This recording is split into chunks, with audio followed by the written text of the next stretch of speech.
Good morning student. आज हम करेंगे क्वेश्चन नंबर 13। एक्सरसाइज चल रही थी हमारी 9.2। क्वेश्चन नंबर 13 में कहा है कि ए बी सी डी एक स्क्वायर है।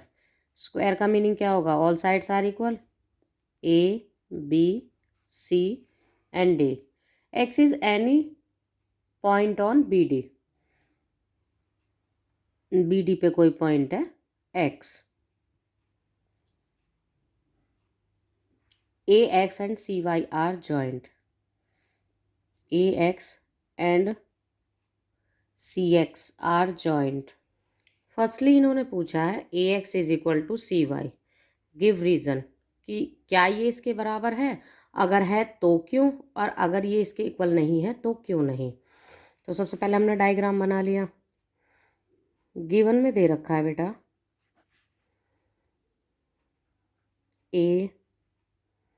ABCD is a square. To show करना है क्या? AX is equal to CX, कि ये इसके इक्वल है या नहीं, हमें फाइंड करना है। सॉल्यूशन में क्या करेंगे? हम लेंगे एक तो ट्राइंगल लेंगे AXD एंड देखो बेटा, एक तो ये वाला ट्राइंगल लेंगे और एक ये वाला लेंगे, सामने वाले ऑपोजिट, एंड BXC। तो देखो AD तो है हमारा इक्वल BC के, क्योंकि साइड ऑफ स्क्वायर, स्क्वायर की साइड है। देखो बेटा, ये इसके पैरेलल होता है, क्योंकि हमें पता है स्क्वायर जो होता है एक पैरेललोग्राम है स्पेशल फॉर्म में। तो अगर सपोज करो इसे एंगल 1 मान लें तो ये एंगल 2 के इक्वल है, और इसे एंगल 3 मान लें तो ये एंगल 4 के इक्वल है। Angle 1 is equal to angle 2 और angle 3 is equal to angle 4। क्या होते हैं जब z बनता है? देखो z बन रहा है ना इधर से, और इधर से भी z बन रहा है। Alternate interior angle, alternate interior angle. This implies triangle AXD is congruent to triangle BXC. तो किससे हुआ बेटा? एंगल साइड एंगल है कॉन्ग्रुएंसी की प्रॉपर्टी, एंगल साइड एंगल। तो this implies AX is equal to CX by CP/CT। तो ये तो हो गया हमारा रीज़न कि क्यों है, और ये हो गया हमारी कॉन्ग्रुएंसी किससे? ट्राइंगल कॉन्ग्रुएंट है ASA से, एंगल साइड एंगल से, और ये आपस में क्या होंगे? इक्वल होंगे। नेक्स्ट क्वेश्चन है क्वेश्चन नंबर 14। देखो बेटा, नेक्स्ट क्वेश्चन में डायग्राम दे रखा है। इन्होंने कहा है in the given figure prove that AC is parallel to DE। अब देखो AC कहाँ है इसमें? ये हमसे ही पूछा है कि ये इसके क्या है, पहले फर्स्ट पार्ट में तो प्रूव करना है this is parallel to this, ठीक है ना। तो इसके लिए देखो पैरेलल प्रूव करने के लिए अगर ये इसके पैरेलल है, ध्यान से देखो ये क्या होगा? इसकी इंटरसेक्टिंग लाइन। तो अगर हम किसी तरह से ये प्रूव कर दें कि ये इसके इक्वल है, ये वाला एंगल इस वाले एंगल के इक्वल है, तो क्या हो जाएगा? ये अल्टरनेट इंटीरियर एंगल की प्रॉपर्टी से ये इसके पैरेलल हो जाएगी लाइन। और क्या पूछा है? BD इतना हिस्सा इतनी वाली पार्ट के इक्वल है। अगर ये वाली लाइन इस वाली लाइन के इक्वल होगी तो जाहिर सी बात है ये बचा हुआ हिस्सा इस वाले पार्ट के क्या होगा? आपस में इक्वल। तो स्टार्ट करते हैं इस क्वेश्चन को सॉल्व करना। सॉल्यूशन में दोनों ट्राइंगल ले लेंगे, इन triangle ABC and triangle ABC। तो EFD। देखो बेटा, इसमें हमें साफ दिखाई दे रहा है एक 90 बन रहा है। तो RHS प्रॉपर्टी क्या कहती है कि angle B is equal to angle F 90 degree है, ये आपस में 90 है। अब हाइपोटेन्यूज AC किसके इक्वल है? DE के। AC is equal to ED given. और क्या दे रखा है हमें, AB is equal to EF।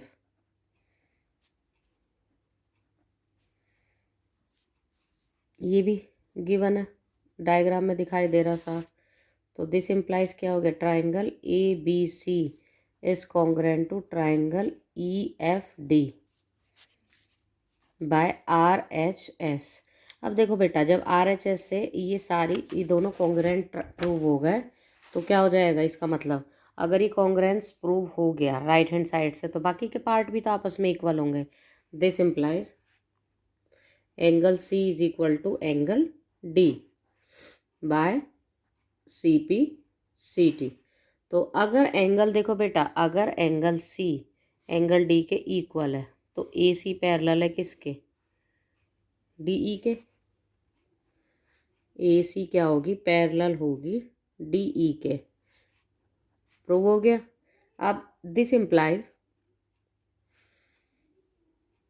BC equal to होगी किसके, FD के बाय CP/CT। भाई बाकी के पार्ट भी तो इक्वल होते हैं आपस में, तो ये वाली साइड इस वाली साइड की क्या होगी, इक्वल। अब ध्यान से देखो, यहाँ से यहाँ तक में भी BF आ रहा है और FD के बीच में भी BF आ रहा है, तो दोनों साइड से BF को क्या कर दो, सब्ट्रैक्ट कर दो, यानी कि BC minus BF is equal to FD minus BF। अब देखो इसको माइनस कर दोगे तो क्या आ जाएगा हमारा, BD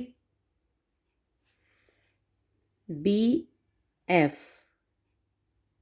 माइनस किया किस में से, BC में से, तो क्या बचा FC। और इधर क्या बचा हमारा, DB। यही तो प्रूव करना था सेकंड पार्ट में कि BD किसके, DB किसके इक्वल है, FC के। ठीक है बेटा, लास्ट क्वेश्चन रह गया इसका एक्सरसाइज का, क्वेश्चन नंबर 15। अब देखो बेटा, क्वेश्चन नंबर 15 में क्या कहा है।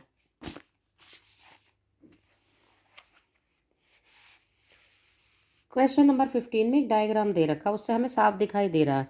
इन्होंने कहा है कि एंगल B जो है एंगल D के इक्वल है 90। ठीक, और क्या दिया है इन्होंने, BC CD के इक्वल है, BC CD के इक्वल है। हमें तीसरी चीज़ दिखाई दे रही है इसी में, AC क्या है आपस में कॉमन है दोनों ट्राइंगलों में। इन्होंने कहा are they two triangle congruent, बिल्कुल सही। क्या हो जाएगा, राइट हैंड साइड से RHS से क्यों 90, हाइपोटेन्यूज और साइड से। State the result in symbolic form, congruency prove करके लिखना है RHS के थ्रू। तो स्टार्ट करते हैं, पहले डायग्राम बना लेते हैं।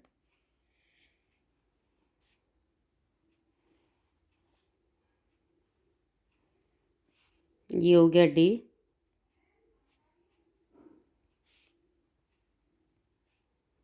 BAC 5 centimetre.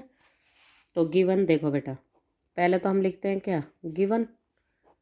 अब हमारा गिवन क्या हो गया, गिवन में दे रखा है angle B is equal to angle D 90, और क्या दे रखा है, BC is equal to CD is equal to 5 centimetre. To prove करना है कि triangle ABC is congruent to triangle ABCADC के। तो प्रूफ में लिखेंगे in triangle ABC and triangle ADC angle B is equal to angle D is equal to 90। अब hypotenuse क्या हो गया, AC is equal to AC common, और हमें दे रखा है BC is equal to DC। ठीक है बेटा, कितना 5 सेंटीमीटर गिवन।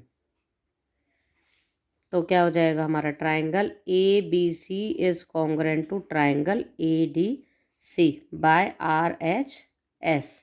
यही होगी इसकी सिंबॉलिक फॉर्म।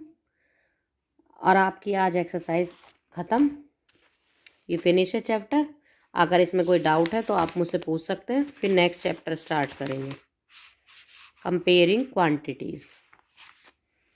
ठीक है बेटा।